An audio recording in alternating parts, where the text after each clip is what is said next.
Good morning everyone. কি খবৰ বাৰু আপোনালোকৰ? মোৰ অন্য এটি ভিডিঅ'ৰ মাজলৈ আপোনালোকক সকলোকে স্বাগতম জনাইছোঁ। আৰু ৰাতিপুৱা উঠিছোঁ, এতিয়া কাপোৰ ধুলো, তাকে ওপৰত মেলিবলৈ যাওঁ। আৰু এইখনেই হৈছে মোৰ সৰু অকণমানি বাগিচা, কিচেন গাৰ্ডেনখন। আচলতে তলতো অকণমান ৰুইছোঁ আৰু ওপৰতো যিখিনি জেগা আছে, যিহেতু বৰ বিশেষ জেগা নাই। আৰু এনেদৰে আচলতে এইটো এটা চখ মানুহৰ, এইটো এটা ইচ্ছা ক'বলৈ গ'লে।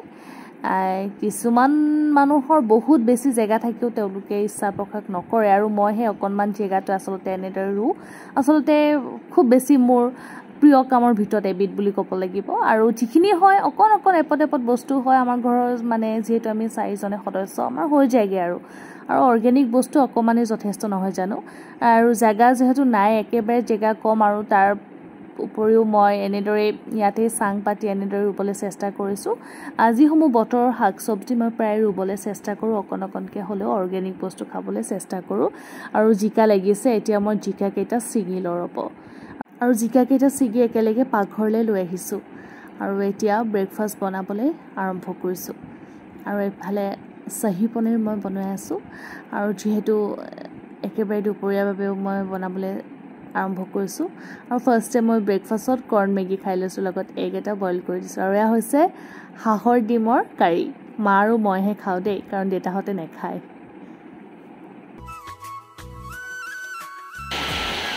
এতিয়া তাইক যদিও মানে আমি পিঞ্জৰাৰ ভিতৰত আবদ্ধ কৰি নাৰাখোঁ, কিন্তু তথাপিওতো তাইৰ ঘৰৰ ভিতৰতে থাকে। আৰু কিন্তু এনেকৈ বৰষুণৰ পানীত গা ধোৱা বা তাই এইবোৰতো নাপায় ন, নেদেখেও বেচেৰীজনীয়ে। গতিকে সেইকাৰণে যিবোৰ চৰাই মানে বাহিৰত থাকে, সেই চৰাইবোৰৰ নিচিনাকৈ ময়ো অলপ শিকিছোঁ আচলতে। আজি ভাল লাগিছে। চ' তাইক সেইকাৰণে অলপ শিকাইছোঁ, তাইও ভাল পাইছে, আৰু ময়ো অকণমান শিকিছোঁ।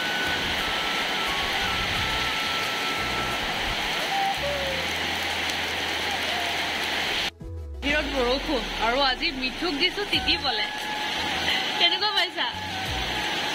আচলতে তাইৰো মন যায় ন এনেদৰে, কাৰণ যিবোৰ চৰাই বাহিৰত থাকে সিহঁতে এনেদৰে উমলি জামলি বৰষুণত তিতি ভাল পায় ন। আমাৰ এইজনীটো এইবোৰ একোৱেই নাপায়। সেয়েহে মই ভাবিছোঁ যে অকণমান বৰষুণ দিছে আৰু তাইক বাহিৰত উলিয়াই দিছোঁ, আৰু এনেকৈ তাই গা ধুই আছে বাহিৰত বৰষুণৰ পানীত। হৈ গ'ল নে? হৈ গ'ল। আৰু এতিয়া সময় হৈছে দুপৰীয়া লাঞ্চ কৰাৰ সময়। আৰু এটা বস্তু দেখুৱাম ৰ'বা, যিহেতু এতিয়া আমি লাঞ্চ কৰিবলৈ লৈছোঁ। আৰু দুপৰীয়া ভাত হওক, ৰাতিপুৱাৰ ব্ৰেকফাষ্ট হওক, বা ৰাতি যিয়ে নাখাওঁ কিয়, বা আবেলি চাহকাপে হওক, মিঠু আচলতে আমাৰ লগত খায়। আৰু যি অকণমানে মুখত নিদিয়ক কিয়, তাই মানে সেইখিনিতে বেয়া সন্তুষ্টি লাভ কৰে। আৰু মই দেখুৱাম কি ধুনীয়াকৈ, মানে আমি যিহেতু এতিয়া ভাত খাম আৰু বাঢ়িম, আৰু মানে বহাই নাই, তাই ৰেডি হৈ আছে।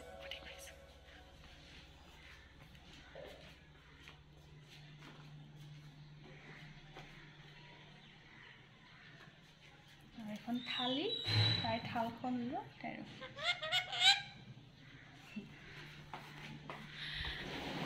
মৰমো লাগে বেয়াও লাগে ন, একো নাজানে অমাত জীৱ।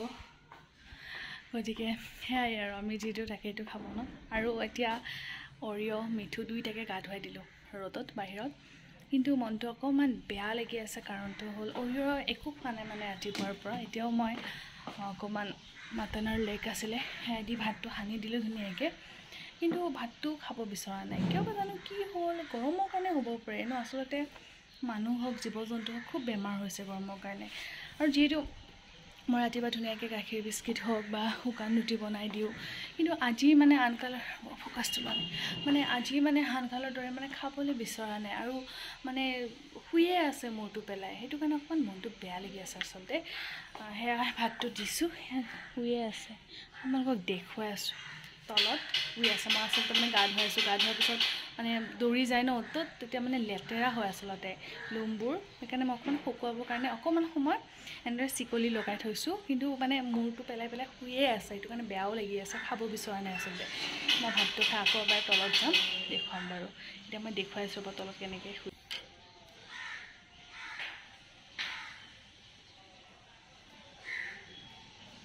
শুভ সন্ধিয়া সকলোলৈ আৰু এতিয়া আবেলিৰ সময় হাতত একাপ গ্ৰীণ টি লৈ বাহিৰৰ বাৰান্দাতে বহি লৈছোঁ কিন্তু তাৰ পাছতে আহিছে এটা দুখবৰ মানে এয়া যে হাজবেণ্ডে ফোন কৰিছে তেওঁৰ হেনো লাগিছে খুব ভোক আৰু তেওঁ মোক কৈছে জলদি কিবা এটা বনাই ৰেডি কৰা আৰু সেয়েহে আহি পালোঁ মই পাকঘৰত আৰু এয়া বনাই ৰেডি কৰিলোঁ তেওঁ আহি পাবলৈ হৈছে আৰু তেওঁক খানাটো দি দিওঁ আৰু এপিনে মায়ে আলু ৰুকি আছে আচলতে আজি হোমমেড ফেচিয়েল এটা কৰিম বুলি ভাবিছোঁ শাহু বোৱাৰীয়ে মিলি আৰু যেহেতু ওলাই যাবলৈও নহয় ইমান বেছি গৰম তাকে মাক কৈছোঁ পাকঘৰত যিসমূহ সামগ্ৰী থাকে প্ৰায়ভাগ বস্তুৱে আমি আমাৰ ছাল হওক চুলিৰ হওক যত্ন ল'ব পাৰোঁ গতিকে দেৰি কিহৰ নহয় জানো মাও লাগি গৈছে কামত আৰু সেয়েহে মায়ে মই মিলি এতিয়া হোমমেড ফেচিয়েল কিট বনাই লৈছোঁ তাকে মায়ে কৈছে হৈছেনে যিয়ে নহওক এতিয়া ময়ো ভাবিছোঁ নাই ছাল চুলি আমি আচলতে আমাৰ এনেদৰে যত্ন লোৱাটো খুবেই প্ৰয়োজন আৰু ডেইলি যিমান ব্যস্ত নাথাকোঁ কেলে আমি আমাৰ নিজৰ ছালৰ চুলিৰ সদায় যত্ন ল'ব লাগে এনেদৰে আৰু এতিয়া মোৰ লগোৱা হৈ গ'ল আৰু এতিয়া শাহু বোৱাৰীয়ে মিলি এতিয়া কমপ্লিট কৰিলোঁ ফেচিয়েল আৰু এয়া ৰাতিৰ বাবে এতিয়া যোগাৰ কৰিবলৈ লৈছোঁ আজি ৰাতি বনাম গাহৰি থালি বৰ দীঘলীয়াকৈ ৰেচিপি নিদিওঁ যদি আপোনালোকে আগ্ৰহী হয় বা জানিব বিচাৰে তেনেহ'লে কমেণ্টত লিখিব মই ধুনীয়াকৈ ৰেচিপিবোৰ বনাই দিম আপোনালোকক ভিডিঅ' বনাই দিম আৰু এতিয়া মই আজি 3 বিধ বনাম 3 বিধ নহয় 4 বিধে হ'বগৈ লাই পাতেৰে গাহৰি বনাম আৰু গাৰু ডিছ এটা মই নতুনকৈ শিকিছোঁ খাপ্পা বুলি কয় সেইটো বনাম তাৰ লগতে এটা লাই গাহৰিটো ক'লোৱে আৰু লগতে বেক কৰিম মই ডাঙৰকৈ ধুনীয়াকৈ স্লাইচ কৰি আনিছোঁ যে সেয়া মই ধুনীয়াকৈ বেক কৰিম স্ম'কৰ এটা ফ্লেভাৰ আহিব স্মকি আৰু তাৰ লগতে ড্ৰাই ফ্ৰাই অকণমান বনাম আৰু এয়া তেনে মোৰ থালি ৰেডি কেনেকুৱা লাগিছে বাৰু কওকচোন লোভনীয় হৈছেনে আৰু দেখিবলৈ ধুনীয়া হৈছে ন খাব আৰু মোৰ আজিৰ থালিখনত আছিলে ভাত নেমু ভোট জলকীয়া আৰু পৰ্ক বেক কৰিছিলোঁ এনেদৰে দীঘলকৈ তাৰ লগত অকণমান পৰ্ক ড্ৰাই ফ্ৰাই বনাইছিলোঁ আৰু এইটো অভেনতো বেক কৰিব পাৰি বা টাৱাতো বেক কৰিব পাৰি আপোনালোকে